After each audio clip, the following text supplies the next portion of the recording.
Question number 1. The use of present tense throughout the poem helps reinforce the speaker's what?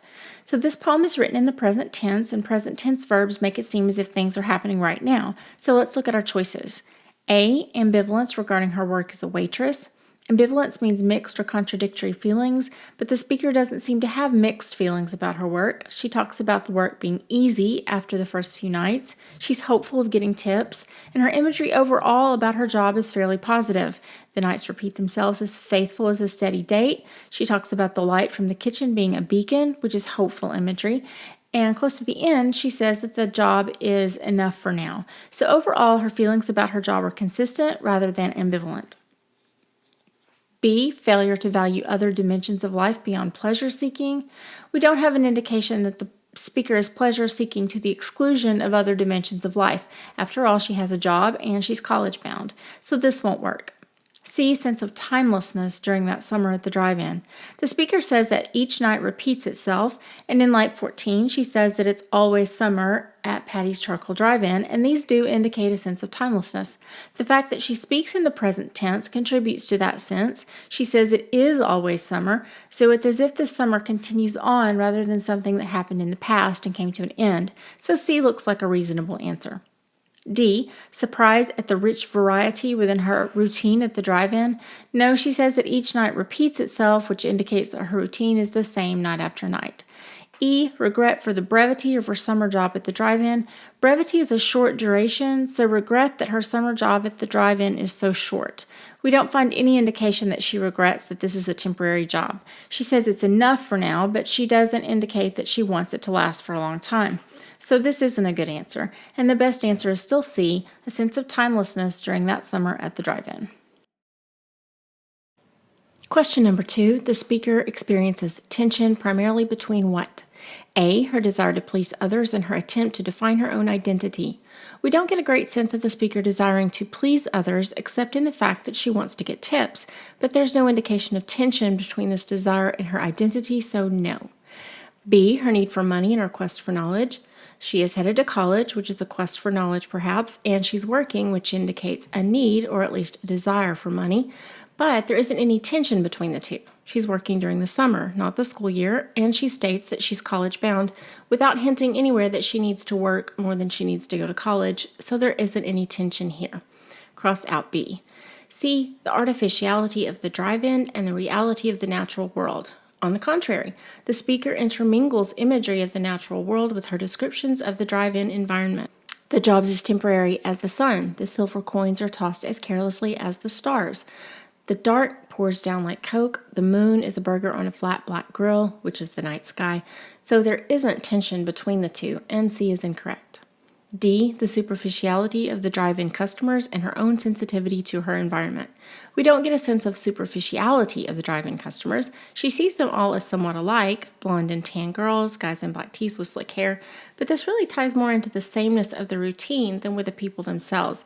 We don't know if they're superficial or not. And there's no indication of her feeling tension between anything related to her customers and any kind of sensitivity to the environment.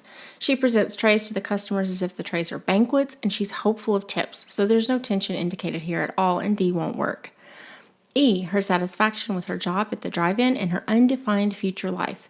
If we look at lines 30 through 37, we see that a breeze comes up as if suddenly a cold wind had started to blow straight at me from the future. So there's some uncertainty here about what will happen in her future. And then she goes on to say, but right now, purse fat with tips, this is enough. So this indicates that she is feeling some uncertainty about the future, and that contrasts with her contentment with her current job when she says right now this is enough. So E is the best answer. Question number 3, the speaker considers her work at the drive-in to be what? This is pretty straightforward, so let's read through all the answers. A. Educational and enlightening. No, she says that the work goes easily, so she isn't being educated and enlightened. B. Increasingly disagreeable. As we saw in an earlier question, her imagery is that of a pleasant job, not a disagreeable one. Each night repeats itself, faithful as a steady date. So this is incorrect. C. Genuinely amusing. No, she doesn't indicate that anything is funny to her. This won't work. D, predictable and uncomplicated. We see in lines 8 and 9, after the first few nights of mixed orders and missing cars, the work goes easily. So the work is uncomplicated. And then she says that each night repeats itself in line 23, so the work is predictable. So D is a good answer. E, unexpectedly demanding. No, this won't work because she says that the work goes easily. So the correct answer is D, predictable and uncomplicated. Question number 4, line 30 through 33 seems to suggest what? The lines in question read, a breeze comes up chasing papers in the far corners of the darkened lot, as if suddenly a cold wind had started to blow straight at me from the future. A, the possibility of an ominous change. We've got breezes in the far corner of a darkened lot. This can indicate uncertainty because the corners are both far away and darkened. She can't see them well. And then she uses a simile here to compare the breeze to a cold wind blowing at her from the future. So we've got a cold wind blowing, coming from the far corners of a darkened lot. The future is dark, uncertain. The wind is cold, and that makes it sound like the future might be ominous. So A is a good answer. B, the power of nature to disrupt idyllic scenes. Nature isn't really what disrupts the scene here. It's the speaker's own thoughts, her own comparison of the natural event to an uncertain possible future event that gives us any disruption we might have here. So B doesn't work very well. C, rapid changes in the moods of adolescence. This is certainly not the best answer. If you didn't have A, you might waver over this if you think of teenagers as people with serious mood swings, but thankfully we do have A, so we can cross this out because you definitely wouldn't choose it over A. D, hope of a better future. No, this is the opposite of the kind of imagery we have with the far corners and the darkness and the cold wind, so get rid of D. E, need to make serious long-term plans. These lines themselves don't suggest the need to make serious long-term plans. They do suggest the possibility of an ominous change, and that possibility might prompt the speaker to make serious long-term plans, but that would be the next step for her, not what's suggested by the lines themselves. So E isn't a very good answer either. And of course, A, possibility of an ominous change, is the best answer. Question number 5, the interjection in line 34 serves primarily to do what?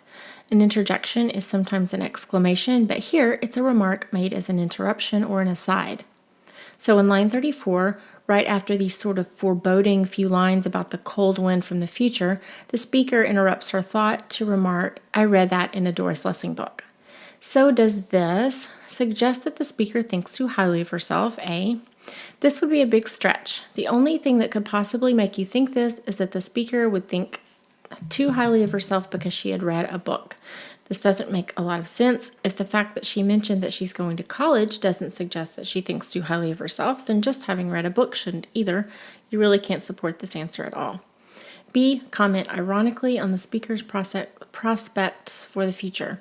There isn't really anything ironic about the fact that she read this description in a book, so eliminate this. C, emphasize the breadth of the speaker's reading experience. No, the fact that she's read one book doesn't indicate that she has much breadth of reading experience, so no. D, alter the effect of the preceding image. The preceding image is that image of the cold wind blowing from the future. When we read this next line and discover that the speaker got that imagery from a book, it does alter the effect. It doesn't mean the speaker didn't really have the ominous feeling herself, but we get a very different vibe when we discover that this line didn't originate with her. It would be like your boyfriend or girlfriend telling you how much he or she loved you, and then you found out that it was all just the lyrics to a song. He or she might still mean it, but the effect would be different than if it was all coming straight from the heart. So D is a good answer. E, foreshadow the final line of the poem. The final line is your order please, and this doesn't foreshadow that line at all. So no, cross out E. And D, alter the effect of the preceding image, is the correct answer.